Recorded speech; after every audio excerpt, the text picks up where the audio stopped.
አንድ ኮከብ እየመጣ ነው። ምን ተብሎ ይጠራል? የሚመጣው ኮከብ አፖፊስ። ብዙ ጊዜ ስም የሚሰጡት አውሮፓውያኖችም ይሄ ድሮ የግብፅ አምላክ ነው፣ የቁጣ አምላክ ይባላል። የምድርን ሲሶ ያጠፋታል።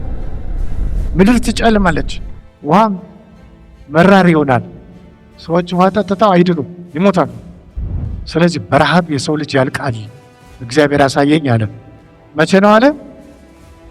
2029 አፕሪል 13 በእኛ አቆጣጠር 2021። እንግዲህ የመጨረሻውን ዘመን ስናጠና 6 ክፍሎች አሉት። የመጀመሪያው የመጨረሻው ዘመን ምልክቶች ምን ምን ናቸው ምልክቶቹ የሚለውን ነው። ሁለተኛው ስለ ንጥቀት፣ ቤተ ክርስቲያን ትነጠቃለች፣ ምድር ላይ ደግሞ የምድር ሰዎች በመከራ ውስጥ ያልፋሉ። ሌላ ከዚህ ፊት ተናግሬ የነበረው ምንድን ነው? እሱ አንድ የኒውክሌር ራሻ ውስጥ መሳሪያ ፈንድቶ ይሄ ሬቶ የተባለው ኮከብ ነው የሚል አንድ ሰውዬ መግለጫ ሰጥቶ ነበረ። ይሄ ሬቶ የሚለው ቃል በዩክሬን ቋንቋ ቼርኖቤል ይባላል። 1986 በእኛ 1978 ዓመተ ምህረት ላይ ዩክሬን ውስጥ አንድ የራሻ ሳይንቲስት ሙከራ እያደረገ ፈነዳበት። ጨረሩ ወደ ሰማይ ወጣ። ዝናብ ዘነበ።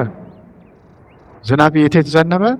ራሻ፣ ስዊድን፣ እንግሊዝ፣ ጣሊያን፣ ጀርመን አካባቢ።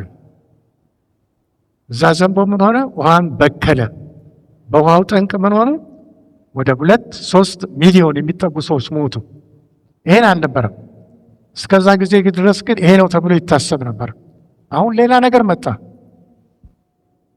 መጀመሪያም ዮሐንስ ራእይ ላይ ምን እንደሚል እናያለን። ዮሐንስ ራእይ ምዕራፍ 8 ቁጥር 10 እና 11 ነው ስለ ሬቶ የሚናገረው። ሬቶ ሬትስ ከሚለው ቃል የወጣ ነው። በእንግሊዝኛ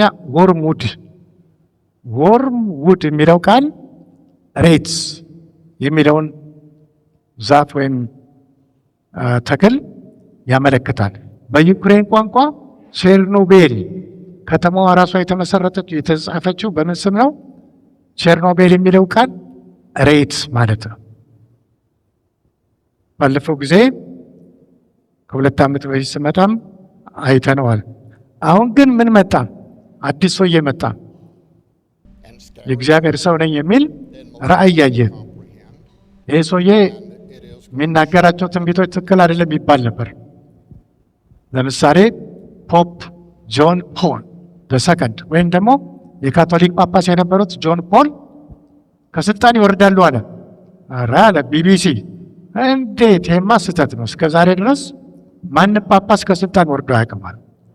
ልክ እሱ በጠቀሰው ቀን ጆን ፖል የተባሉት ጳጳስ ከስልጣን ወረዱ በራሳቸው ፈቃድ። አሁን ደግሞ ይሄ ሰውዬ ምን አለ?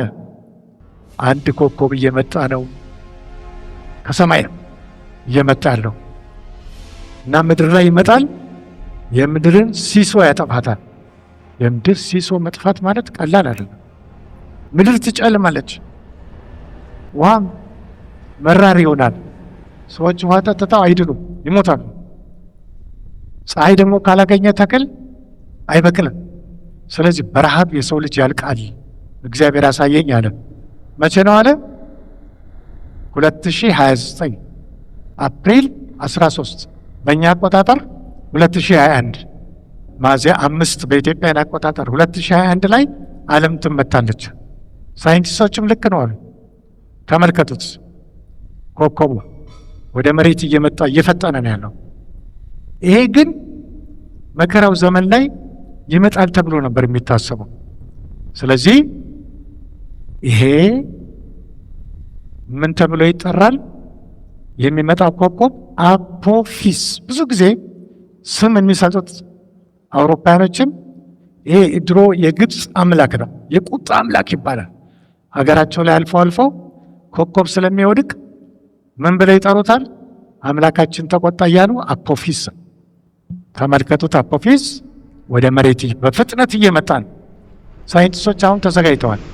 አቅጣጫ ሊያስለውጡት መጥተው፣ የእግዚአብሔር ነገር ከሆነ ግን ሊመቱት አይችሉም። ስለዚህ 2021 ላይ ወይም ሳይደርስ ንጥቀትም ሊመጣ ይችላል። እኛም ወደ ጌታ ልንሄድ እንችላለን። ግን ዓለም ውስጥ የዛን ጊዜ ምን ይፈጠራል? ረሃብ። ሳይንስም በሳይንሶች ትክክል ነው ብለዋል። ስለዚህ ይሄ ነገር ምድር ላይ እየጠበቀ ነው ያለው። ስለዚህ አሁን ያለንበት ዘመን ሰዎችን አእምሯችንን የሚቆጣጠሩ የተለያዩ መናፍስቶች አሉ። መጨረሻው ዘመን ላይ የሚለቀቁ የመናፍስት ኃይላት አሉ። ሰዎችን ጠማማ የሚያደርጉ በኢሳይያስ 27 ላይ ጠማማ እባብ ይላል፣ ፈጣን እባብ ይላል። ተመልከቱ ሰዎችን ሁሉ በቸርችም በሌሎችም ቦታዎች ላይ ጭምር የኢትዮጵያ ምድር ኢትዮጵያኖችን የሚያስርብ ጠማማ እባብ አለ። ውሃ ውስጥ የተኛ ዘንዶ አለ። ስለዚህ ከክርስቲያኖች ከኢትዮጵያ ቤተክርስቲያን የሚጠበቀው ምንድን ነው? ጸሎት። ሰው ሁሉ ዛሬ ምን እየሆነ ነው ያለው? ነገሮችን ያጣመማል። የአገልጋዮችን ገቢ ይዘጋል። ቸርች ውስጥ የሚያፌዙ ሰዎች ቁጥራቸው እየበዛ ነው ያለው። ኃጢአት እየተለመዱ በቤተ ክርስቲያን ውስጥ እየተለማመዱ የሚጓዙ ሰዎች በጣም ብዙ ናቸው። የኤልዛቤል መንፈስም በሀገራችን ውስጥ አለ። ንጹሕ ደም የሚያፈስ ኮንትሮሊንግ ስፒሪት፣ ባሏን ትቆጣጠር የነበረች ኤልዛቤል አካንን አንተ አሁን የእስራኤል ንጉሥ ነህ የምትል ኮንትሮሊንግ ስፒሪት፣ ሚስቶች ለባሎች መገዛት፣ ባሎች ሚስቶቻችንን ማመን፣ ተጠራጣሪነትን ማስወገድ፣ ለቤተ ክርስቲያን ውስጥ ያሉ ስርዓቶችን ማክበር። አንድ መሪ አንዱን ማመን ገሌ ደህና ነው ወይ ሲለው ምን ፈልጎ ነው? የነገረኛ መንፈስ፣ ነገረኛነት ቤተ ክርስቲያን ውስጥ በጣም ያሰፋበት ጊዜ ነው።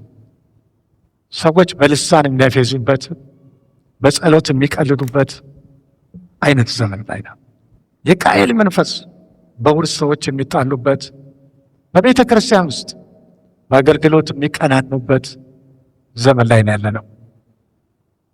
የቃየል መንፈስ ቅኖችን አይወድም። ስለዚህ ዛሬ የተኮራረፈ ሰው ንጥቀት ቢመጣ አስቀድማቸው አስተካክሉ። እኔ መጀመሪያ ድሬዳዋ ስመጣ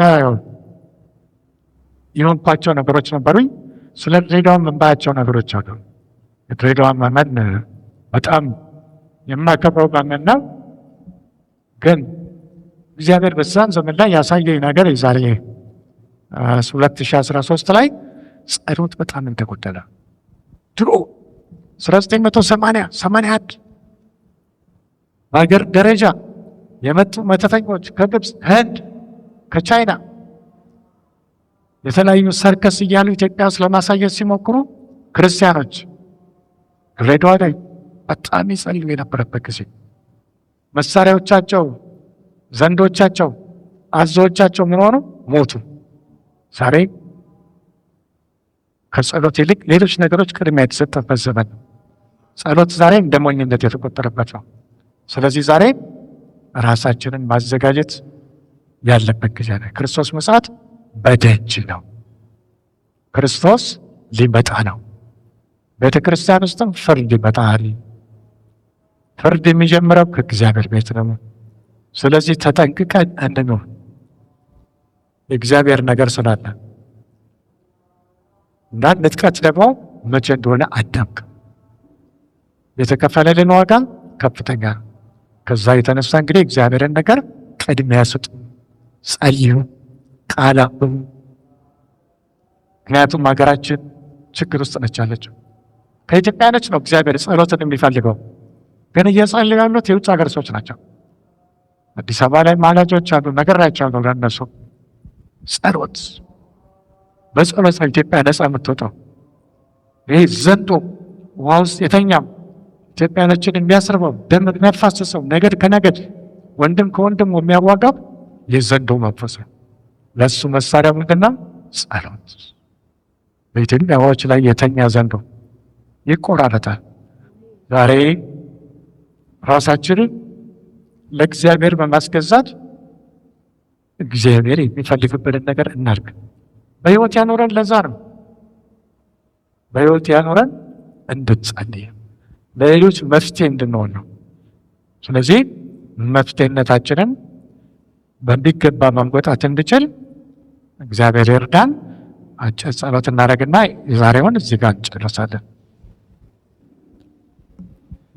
ቅዱስ የሆንክ እግዚአብሔር አምላካችን ምሕረት በዝቶልን ደግሞ በዚህ ሰዓት በአንድነት ስላሰባሰብከን እናመሰግናለን።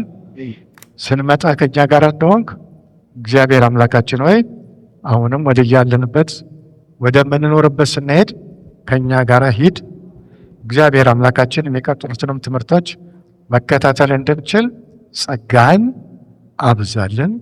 የጸሎት ሰዎች ታደርገን ዘንድ ጸለይን። እግዚአብሔር አምላካችን ስም ከዘላለም እስከ ዘላለም የተባረከ ይሁን። ሁለንተናችንን አንተ ተረከብ። በጌታ በኢየሱስ ክርስቶስ ስም አሜን።